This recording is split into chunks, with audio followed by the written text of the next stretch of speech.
Dober dan, spoštovani gledalci. Sem Jasna Martinjak, raziskovalni projekt Povej.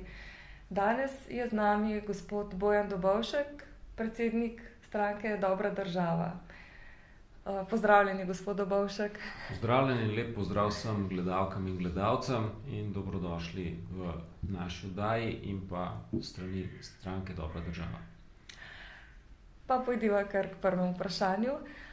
Zanima me, kaj je vas navdihnilo k ustanovitvi vaše stranke?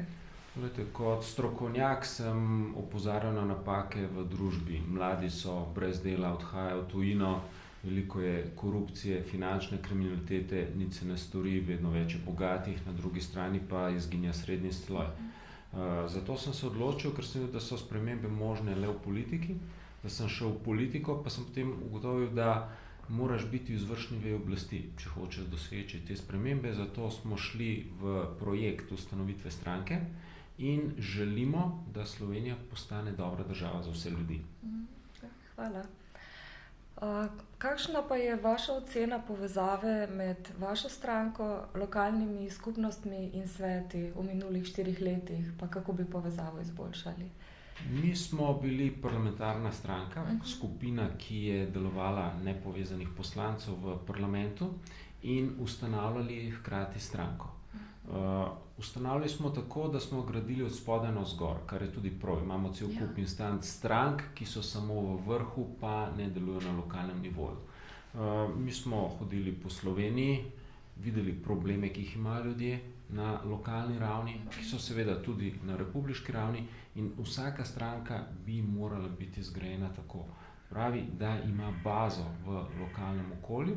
In še en element je, poleg teh lokalnih interesov, imamo v stranki Dobra država strokovne skupine. To naj bi bilo 10 ministrstev, kajti pravimo, da je ministrstev preveč, in v teh strokovnih skupinah delujejo ljudje, ki so strokovnjaki na svojem področju. In to gradi bazo in to odpira probleme in izgrajuje naš program, ki je zelo dober, saj so ga kopirale tudi druge stranke. Koliko ste pa po Sloveniji prisotni? Prisotni smo v vseh regijah. Seveda stranka je stara šele 1 leto, ravno smo praznovali 1 leto, tako da nastajajo vedno novi odbori. Imamo pa izgrajene te strokovne skupine, ki strokovno delujejo na zdravstvu, na šolstvu, na zunanji politiki, gospodarstvu, financah in vsem ostalim, tako da se ljudje vključujejo tudi v te skupine, čeprav niso člani stranke, vendar s svojim znanjem pripomorejo k bogatenju znanja. Hvala. Kako pa ocenjujete povezavo vaše stranke z ostalimi strankami, pa če se vam zdi smiselna? Mi smo odprti za vse povezave, tudi ko sem bil v parlamentu, sem dobro sodeloval z vsemi strankami, vendar je ključno pri tem zaupanje. Zaupanje se mora zgraditi med ljudmi, če tega zaupanja ni, potem se pač ne da sodelovati. Ampak v politiki je pomembno zaupanje. To pa večkrat v strankah tega zaupanja ni in skušajo prevarati drugega. Potem sodelovanje ni možno. Hvala.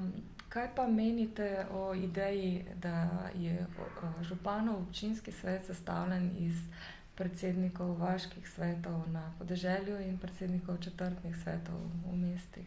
Seveda je to pomembno, da te predsedniki na nižjem nivoju nekako sodelujejo pri upravljanju občine. Vendar mogoče bi raje šli po vzoru državnega zbora, ko imamo državni zbor in državni svet in te dva medsebojno sodelujeta. Da imamo interese po eni strani direktne občanov, kar je izraženo na volitvah, po drugi strani pa tistih, ki so v četrtnih in drugih svetih.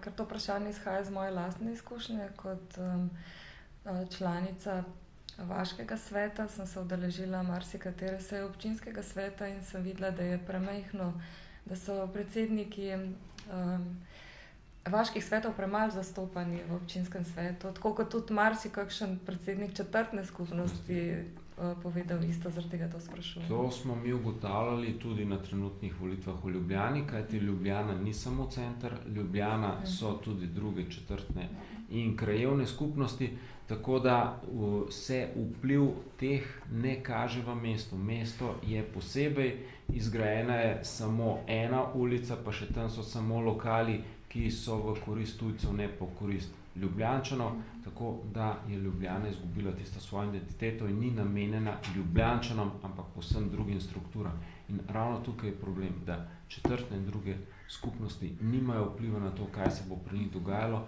in da so tudi oni del Ljubljane. Super, me veseli vaš prispevek k osvetlitvi te situacije. A v vaši stranki zbirate pobude državljanov, pa kako to poteka v praksi? Seveda zbiramo pobude državljanov, to poteka tako, da v teh lokalnih enotah, ki jih imamo, ali pa na naših strokovnih odborih, kjer so vabljeni vsi, ki imajo kaj o tematike zapovedati. Ravno tako organiziramo po celotni Sloveniji srečanja, naprimer, ko sem imel predstavitev moje knjige Peta veja oblasti, smo sprejemali pobude občanov, kajti v tej knjigi so odprte vse problematike, ki tarejo Slovenijo in njen razvoj za prihodnost. Hvala. Pa še zadnje vprašanje oziroma pobuda. Želite karkoli sporočiti gledalcem? Ja, gledalci morajo vedeti, če želijo živeti v dobri državi, potem morajo biti aktivni državljani. To pa pomeni, da spremljajo, kaj se dogaja in da pametno izberejo na volitvah. Zdaj se dogaja to, da ljudje govorijo, da so proti korupciji, da so proti finančni kriminaliteti, kaj je narobe, na volitvah pa izvolijo ravno tiste, ki se tako obnašajo. Zdaj pravi, nekaj je hudo narobe v tej Sloveniji. Hvala lepa, gospod Dobovšek. Hvala tudi vam, spoštovani gledalci, za pozornost in ogled in se vidimo v naslednjem intervjuju. Nasvidenje, tudi vam nasvidenje. Hvala.